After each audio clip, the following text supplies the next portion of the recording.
You're lying in bed at 2 a.m., staring at the ceiling, and your mind won't shut up. Not about work, not about relationships, about money. You're running through scenarios. What if the car breaks down tomorrow? What if your job disappears? What if your laptop dies and you can't afford to replace it? And here's the thing that keeps you up more than anything else. You know, you're just one bad week away from financial disaster. Sound familiar? Now, what if I told you there's a specific number that makes all of that go away? Not $1 million, not even 100,000, just $10,000. And what's crazy is that most people have no idea that crossing this threshold doesn't just change your bank account. It literally rewires your brain, transforms how you make decisions, and fundamentally alters your relationship with risk, opportunity, and your entire future. But here's what nobody's telling you. The person with 10,000 saved isn't just slightly better off than someone with zero. They're living in a completely different reality. A reality where money stops controlling them and starts working for them. Stay with me, because by the end of this, you're going to understand exactly why 10,000 is the number that changes everything. And more importantly, you're going to know exactly how to get there, even if right now that feels impossible. Let me ask you something. When was the last time you made a financial decision that wasn't based on fear? Think about it. You're at the grocery store and you're choosing between the name brand and the generic version. Not because you prefer one over the other, but because you're running calculations in your head about whether you can afford the extra $2. Your friends want to go out to dinner, and you're sitting there trying to figure out how to say no without admitting that $25 for a meal would throw off your entire budget for the week. Or maybe you're scrolling through job listings and you see something that would be perfect for you, but it requires relocating. And you can't even seriously consider it because what if it doesn't work out? What if you can't find another job? What if you end up stranded in a new city with no safety net? This is what living without savings feels like. Every decision is a calculation. Every unexpected expense is a potential catastrophe. You're constantly playing defense, just trying to survive until the next paycheck. And the worst part, you probably think this is normal. You probably think everyone feels this way, that financial anxiety is just part of being an adult. But it's not. There's a threshold, a specific point where everything shifts, where the constant low-level panic about money starts to fade, where you stop making decisions based on what you can barely afford and start making decisions based on what actually moves your life forward. That threshold is $10,000. Now, before you roll your eyes and think, great, another person telling me to save money, hear me out, because what happens when you hit 10,000 isn't what you think. Most people assume that having money means you can buy more stuff. Better car, nicer apartment, fancier clothes, but that's not what changes. What changes is invisible. It's psychological. It's the way your brain processes risk and opportunity. Let me explain. When you have zero savings, your brain is operating in survival mode 24/7. Neuroscientists have actually studied this. They've found that financial stress activates the same parts of your brain as physical threats. Your body is literally treating a low bank account balance the same way it would treat a predator chasing you. That means you're flooded with cortisol constantly, your stress hormone is elevated, your decision making is impaired, you're operating from a place of fear instead of logic. And here's where it gets really interesting. When you finally cross 10,000, something fundamental shifts in your brain chemistry. That cortisol starts to drop, the constant anxiety starts to fade, and suddenly you have access to parts of your brain that have been shut down by stress for years. You start thinking long term instead of just trying to survive the next 2 weeks. You start seeing opportunities instead of just threats. You start making decisions based on what could work instead of what might go wrong. This isn't motivational nonsense. This is actual neuroscience. Financial security literally changes how your brain functions. But let's get practical for a second. What does $10,000 actually do for you in real life? Here's what most people don't understand about emergency funds. They're not really about the emergencies. They're about the peace of mind that comes from knowing you can handle emergencies. Think about the last time something went wrong. Your car made that sound. You know the one. That ominous clicking or grinding that means you're about to get hit with a bill. If you're living paycheck to paycheck, that sound is terrifying. Your stomach drops. You immediately start calculating how you're going to pay for it. Maybe you'll have to put it on a credit card. Maybe you'll have to borrow money. Maybe you'll just ignore it and hope it goes away. But when you have 10,000 sitting in your account, that same sound is annoying, sure, but it's not catastrophic. You're frustrated, but you're not panicked. And that difference, that shift from panic to mild annoyance, that's what changes everything. Because it's not just about the car. It's about your laptop, your medical bills, your job security, your ability to handle life when life inevitably throws curveballs at you. When you have 10,000 saved, you're not just prepared for one emergency. You're prepared for multiple emergencies happening at the same time. Your car breaks down. Okay, 3,000 to fix it. You still have 7,000 left. Your laptop dies. Another 1,000. You're still sitting at 6,000. You're not back at zero, desperately trying to rebuild. You're still in a strong position. And here's what's crazy. Most people who build up 10,000 in savings never actually spend it on emergencies. They spend it on opportunities. Let me tell you about someone I know. We'll call her Sarah. Sarah spent years living paycheck to paycheck, good job, college degree, doing everything right according to conventional wisdom. But every month felt the same. Money came in, money went out, and there was never anything left over. She tried to save. She really did. She'd managed to put away a few $100s, and then something would happen. The car, the dentist, some random expense she didn't plan for, and she'd be right back where she started. This went on for years, but then something shifted. She got serious, not just about saving, but about becoming the kind of person who saves. She cut expenses aggressively. She picked up extra work. She automated her savings so the money disappeared before she could spend it. And slowly, painfully, she built up her emergency fund. 5,000, then 7, then 9. And then one day she checked her account and saw it, $10,312. She told me later that she just sat there staring at the number because for the first time in her adult life, she felt like she could breathe. A week later, her boss called her into his office. The company was restructuring. They were letting people go. And here's what's interesting. Normally, that conversation would have terrified her. She would have been desperate. She would have accepted whatever they offered just to keep a paycheck coming in.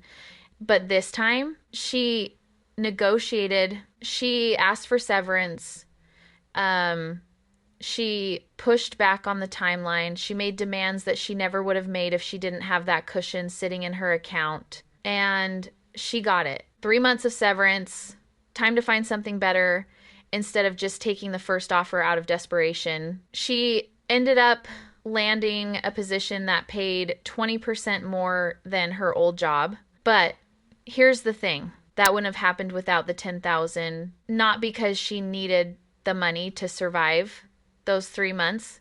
The severance covered that, but because having that safety net gave her the confidence to negotiate, to hold out for something better, to make decisions from a position of strength instead of fear. The 10,000 didn't just protect her from disaster, it created opportunity. And this is what most people miss about savings. They think it's about the money itself, but it's not. It's about options. When you have zero saved, you have no options.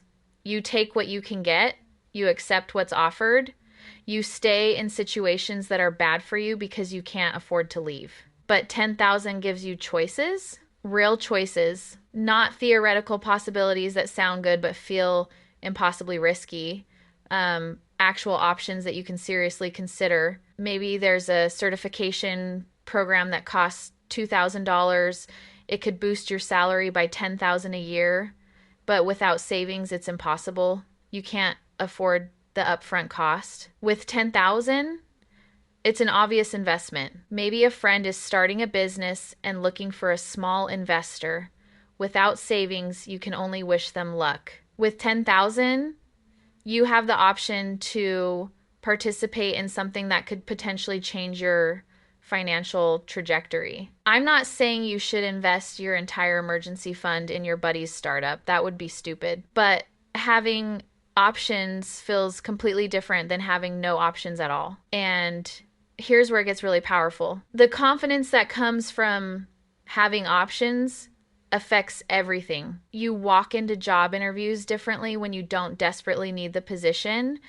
You're more willing to negotiate salary because you're not operating from fear. You're less irritable with people around you because you're not constantly stressed about money. You sleep better, literally. Studies show that people with emergency funds report significantly better sleep quality than those without savings. Your relationships improve because money stress is one of the leading causes of conflict and divorce. All of this from $10,000. Now, I know what some of you are thinking. 10,000 sounds impossible. You're looking at your current situation, your expenses, your debt, and you're thinking there's no way you could save that much. But here's what's interesting. The people who successfully save 10,000 aren't the ones making six figures. They're not the ones with trust funds or wealthy parents. They're people who decided to become a different kind of person. And that's the part nobody talks about. Saving 10,000 isn't really about the money. It's about the transformation you go through to get there. Most people approach saving like a diet. They cut expenses dramatically, save aggressively for a few months, and then burn out and go back to their old habits.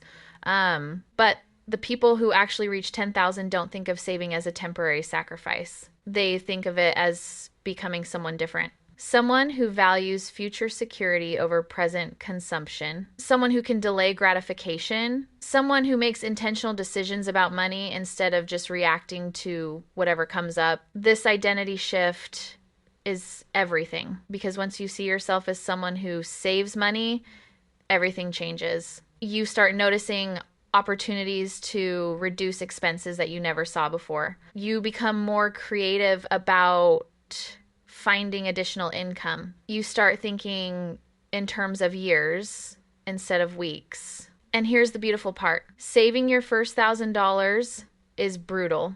It requires significant lifestyle changes, constant willpower, real sacrifice. But saving your second thousand, noticeably easier. By the time you're working toward your fifth or 6,000, the process feels almost automatic because you're not fighting against your identity anymore. You've become the person who saves, and that person makes different choices naturally. Let me show you something that most people never realize. The person with 10,000 saved is closer to financial independence than someone with zero savings, even if that second person earns twice as much money. You probably know people like this. They make six figures. They drive expensive cars. They live in fancy apartments. They eat at restaurants where a salad costs $20, and they have nothing saved.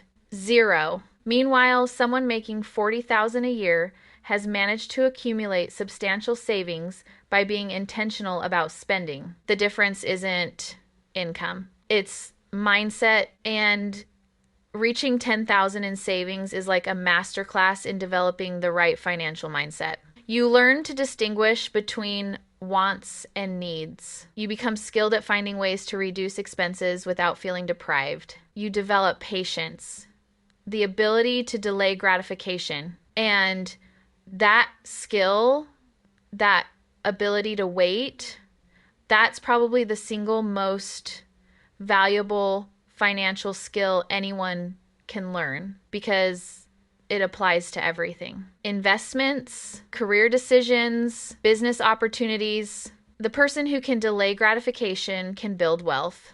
The person who can't will always struggle, no matter how much they earn. Let's talk specifics. What does 10,000 actually protect you from in real life? Car repairs, almost anything short of needing a completely new engine.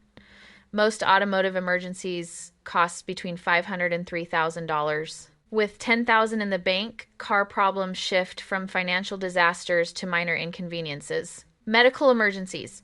Even without great insurance, most urgent care visits, emergency room trips, or minor procedures fall within this range. You're not covering major surgery with 10,000, but you can handle the vast majority of health issues that pop up unexpectedly. Job loss. This is probably the scariest scenario for most people. 10,000 gives you roughly 3 to 6 months of breathing room, depending on your expenses. And that's enough time to be selective about your next opportunity instead of desperately accepting the first offer that comes along. But here's where it gets really interesting. Having 10,000 doesn't just protect you from disasters. It creates opportunities that wouldn't exist otherwise. And this is the part that changes everything. When you have 10,000 saved, you're not just protecting yourself from the downside, you're positioning yourself for the upside. Think about how many opportunities pass you by when you're broke. All of these require some upfront capital or the security to take a risk. And when you don't have savings, you can't participate. You're sitting on the sidelines watching other people build wealth while you're just trying to survive. But 10,000 changes that. Once you have 10,000, getting to 20,000 is easier, and getting to 50,000 is easier than that. Because you've developed the habits, you've built the discipline, you've become the kind of person who accumulates wealth instead of just spending everything they earn. The transformation isn't about the money. It's about who you had to become to get the money. And that person, that version of you who has the discipline to save $10,000, that person is capable of building real wealth. So how do you actually get there? Because that's the question, right? 10,000 would change everything.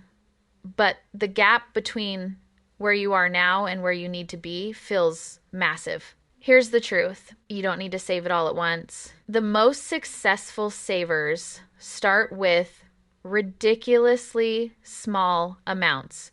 $50 a month, sometimes $25. The key isn't the amount, it's the consistency. Because once you build the habit of saving something every month, you can gradually increase it as your income grows or as you find ways to reduce expenses. And here's a reality check that might motivate you.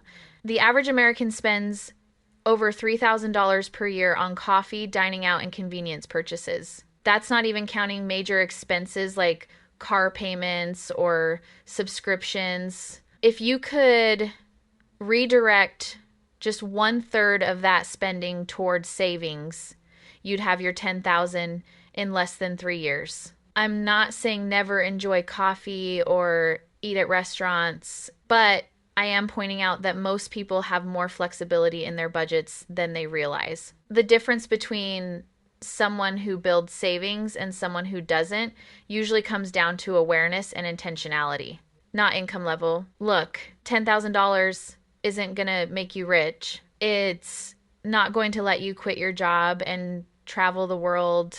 You're still going to think twice before buying a $1,000 gadget you don't need. But what it does give you is breathing room, and breathing room is the foundation of every good financial decision. When you're not gasping for financial air, you can think strategically, you can see opportunities, you can make moves that benefit your future instead of just reacting to whatever crisis pops up next. The person you become while saving your first 10,000 is infinitely more valuable than the money itself, because that person has developed discipline, patience, the ability to delay gratification, the skill of living below their means, and those skills compound over time into serious wealth. So here's my challenge to you. Don't just watch this video and move on with your life.